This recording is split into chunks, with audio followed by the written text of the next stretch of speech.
ਦੋਸਤੋ ਆ ਗਿਆ ਜੀ ਫੀਅਟ 450 58 ਸਾਲ ਪੁਰਾਣਾ ਟਰੈਕਟਰ। ਤੇ ਟਰੈਕਟਰ ਦੀ ਮਜ਼ਬੂਤੀ ਤੁਸੀਂ ਚੈੱਕ ਕਰੋ।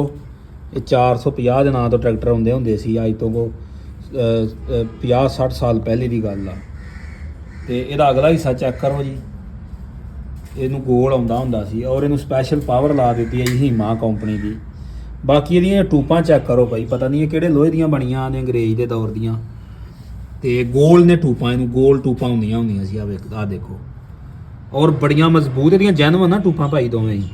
ਬਾਕੀ ਇਹਦਾ ਹਾਂਡਾ ਬਦਲਿਆ ਇਹਨਾਂ ਨੇ, ਤੇ ਇਹਨਾਂ ਦੇ ਕੋਲ ਇਹਦਾ ਜੈਨੂਅਨ ਹਾਂਡਾ ਵੀ ਪਿਆ, ਉਹਨੂੰ ਕੋਈ ਮਸਲਾ ਬਣ ਗਿਆ ਫਿਰ ਇਹਨਾਂ ਚੇਂਜ ਕਰ ਲਿਆ। ਬਾਕੀ ਇਹ ਟਰੈਕਟਰ ਨੇ ਪੂਰਾ ਸੀਜ਼ਨ ਐਰਕਾਂ ਗੰਨਾ ਢੋਇਆ ਜੀ, ਤੇ ਟੂਪਾਂ ਇਹਦੀਆਂ ਭਾਈ ਜੈਨੂਅਨ ਹੀ ਅਜੇ ਤੱਕ। ਬਾਕੀ ਵੀ ਟਰੈਕਟਰ ਤਕਰੀਬਨ ਟੋਟਲ ਜੈਨੂਅਨ ਹੀ ਆ, ਔਰ ਇਹਨੂੰ ਸਪੈਸ਼ਲ ਪਾਵਰ ਲੱਗੀ ਹੈ ਹੀਮਾ ਕੰਪਨੀ ਦੀ, 60,000 ਰੁਪਏ ਦੀ ਪਾਵਰ ਆਈ ਹੈ। ਬਾਕੀ ਇਹਨੂੰ ਇਸ ਸਾਈਡ ਤੋਂ ਮੈਂ ਤੁਹਾਨੂੰ ਚੈੱਕ ਕਰਵਾਉਣਾ ਵਾ। ਇਹ ਬੜੇ ਨਜਾਬ ਜਿਹੇ ਮਾਡਲ ਟਰੈਕਟਰ ਆ।